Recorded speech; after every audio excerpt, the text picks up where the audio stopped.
Okay, we're cutting glass. This is to finish the shampoo shelf off with, or the niche. What I find is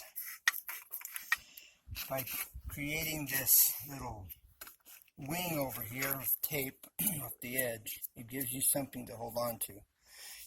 The glass has a tendency, this glass tile has a tendency to want to move around on you.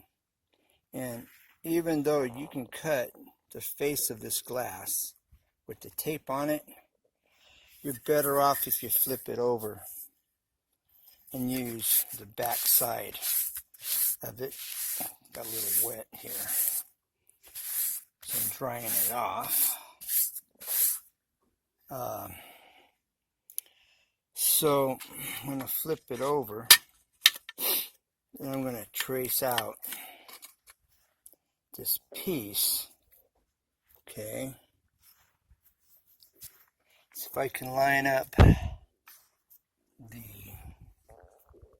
top of it, get that straight and even, get it matched up here at with the 90, so it's nice and straight. Then I'll take my marker, my permanent marker that is, and I'll trace around it.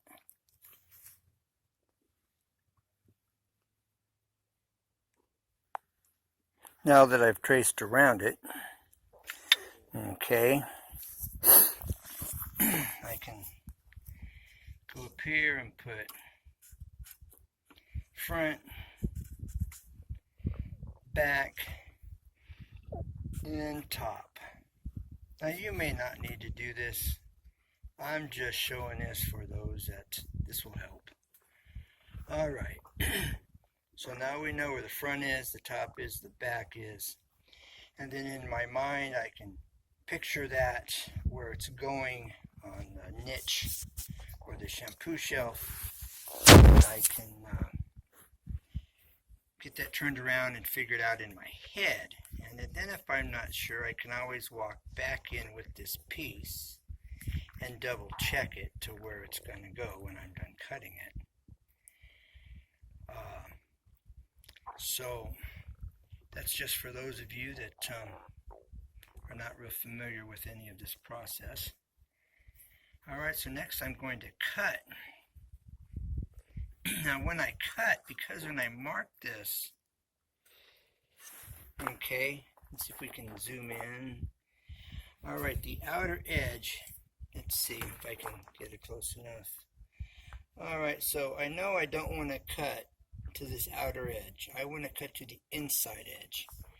Alright, and again, just for those, in case you are talking or thinking, you just go ahead and mark the edge, the side of the mark of your line here that you're going to cut on. Okay, so we're cutting on the inside of that right there. The outside edge here would make it too big by roughly about 1/8 the thickness of the line. And we want it's going to go inside, and we want this to be precise.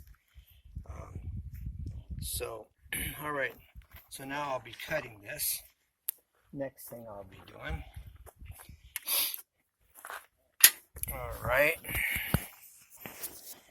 And I won't be able to show you as I'm cutting because I can't hold this and videotape at the same time.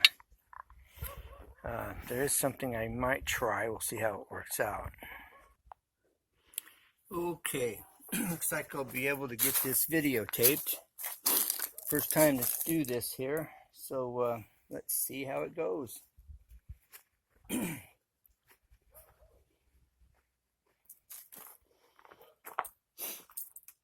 Alright, now I'm going to have to use a wedge because of the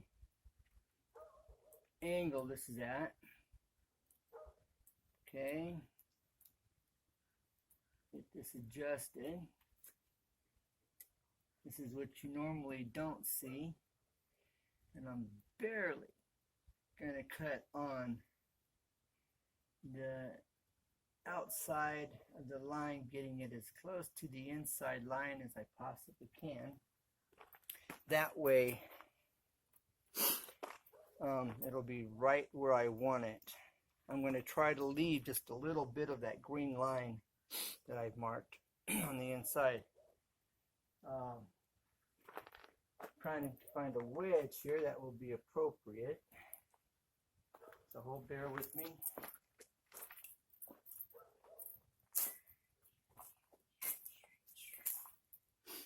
Bear with me here. Looking for a wedge I can use. Looks like my wedges are a little too small at the moment.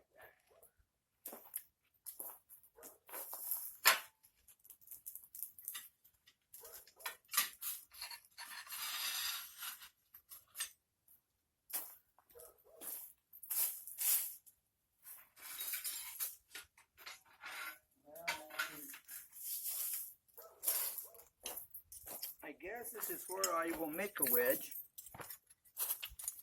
which would be good for demonstration purposes. So, alright, we're going to make a wedge. Now I could take this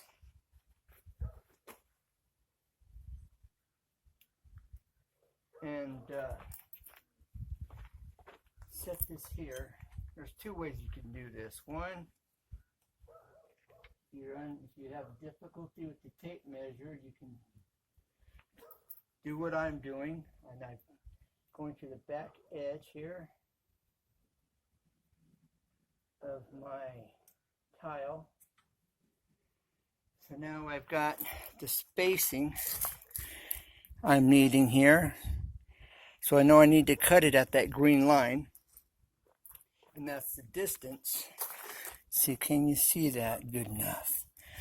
Well, okay, I'll zoom in here. So what I did, alright, is I laid this down flat up against the fence. Alright, brought it to the corner of my tile so I can cut a wedge to go in this spot here. Okay, now that's quick and easy. And if you can't, or you don't read the tape measure very well, and that's just not something you've learned how to do yet, that's how you do that. Otherwise, you take your tape measure and you just get the measurement on it. Okay, so it looks like we've got 13/16. That's 1/16 past 3/4. 3/4 is 12/16, but to call 3/4 12/16 is an improper fraction. Although technically 3/4 is 12/16. We just don't use that terminology. Alright, the other step you would take, I then would come down here and get a length. Alright, I've got 4 and, once you know it, 12/16. Which means I go from my pencil mark here, or my, should I say, my permanent marker mark, down to 4 and 12/16. It could be a little longer. That's not critical for the wedge anyway. Alright, now I can make this wedge. You get to, for those of you that are not familiar with this at all, that's why I'm doing it. You see the process here. Okay, so there's my mark. Bring this all the way down. And again, this is not critical that it's exactly 4 and 13/16. But what I do want is I want it to slightly taper so I can give myself a rough reference line from here.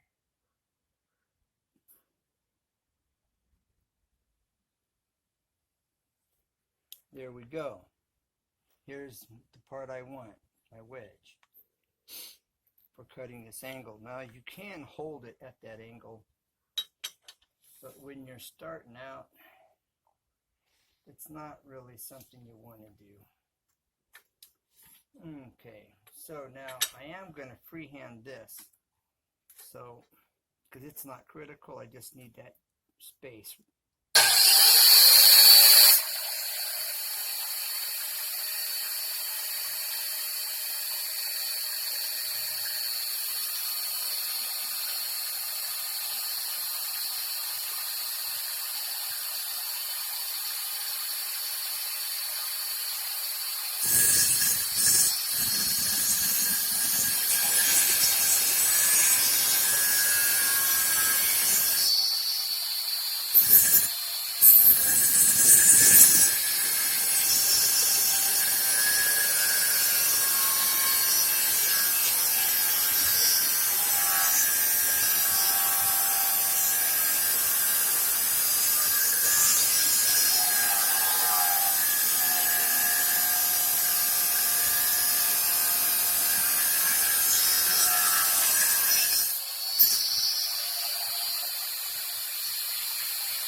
All right, now I'm going to line this up here, get it right where I want it, side it in.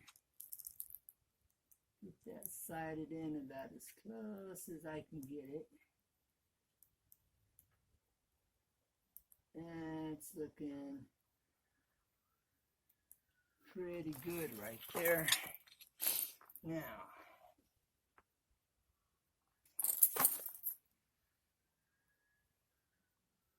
all right, that's looking pretty good. Okay, slide this wedge in. Although I don't like how that looks, this may work better, this piece here. Yeah, that may work a little better for me, actually. I can slide this one in down a little further. Well, that's what you don't want to do. And so, all right, now we're ready to roll. Hold this back, press down, make sure I haven't changed my hair cutting area, the angle. Well, you know, once you know it, I'm going to do this and demonstrate it. And I'm going to have problems. All right, here we go. This is how you go do it. You line it up with the blade first, then you adjust it back so that the back side or the end of your cut is in the right relationship to the blade, and you're down here at your sighting point here, and get this cut.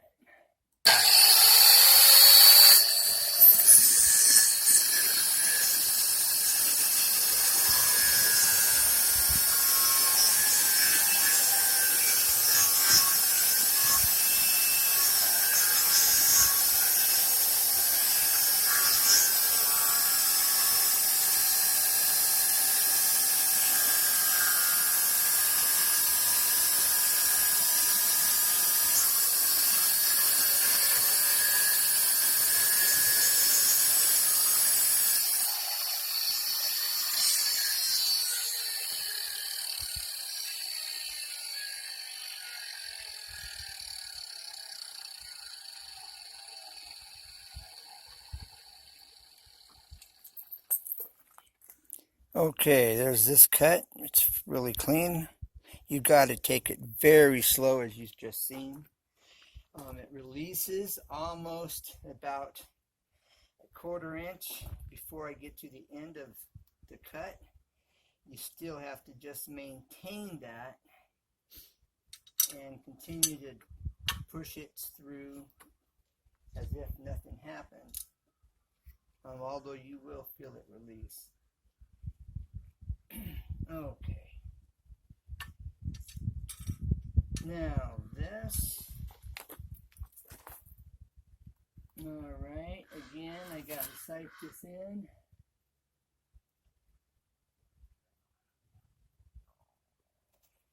Alright, now I can use a wedge. This is a leveling shim. They work great for these wedges when you can use them.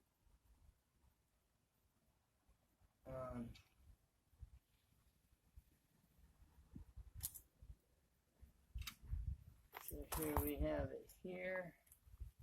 It's still, it's got to go over a hair. Alright, now, like I said, I was going to save the green line you see on this edge. See, can you see it? Yes, there you go. I saved the line here on that cut. Okay, and I want to do the same on this next cut. And then if I need to shave off a hair, a smidge, then I can shave off a smidge if I need to. But again, you go slow, and you gotta go slow. Alright.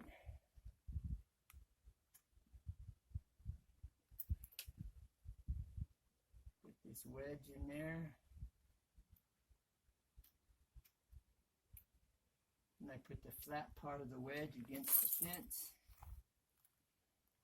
Sight this in.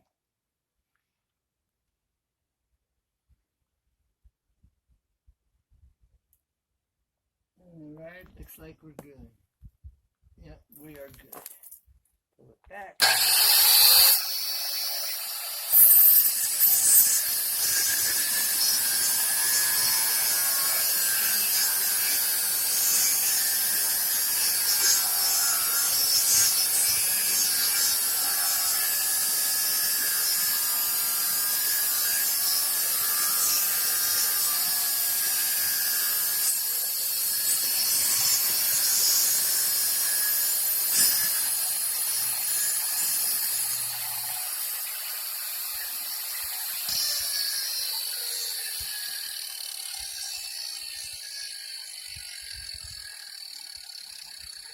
And if you cut it just right, this is my cutoff.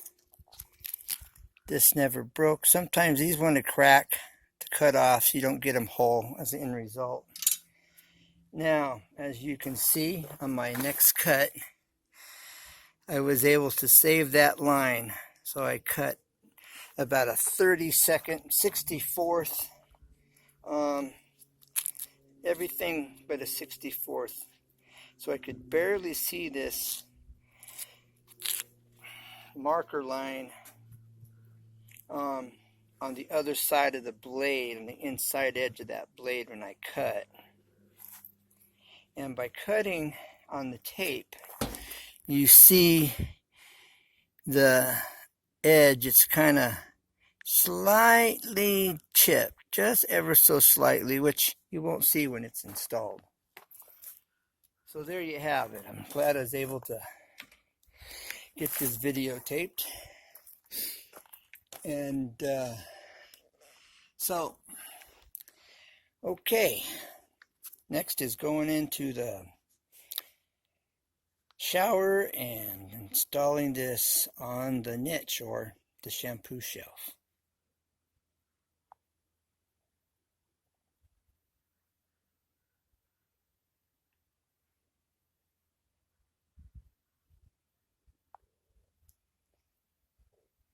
Okay.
Okay.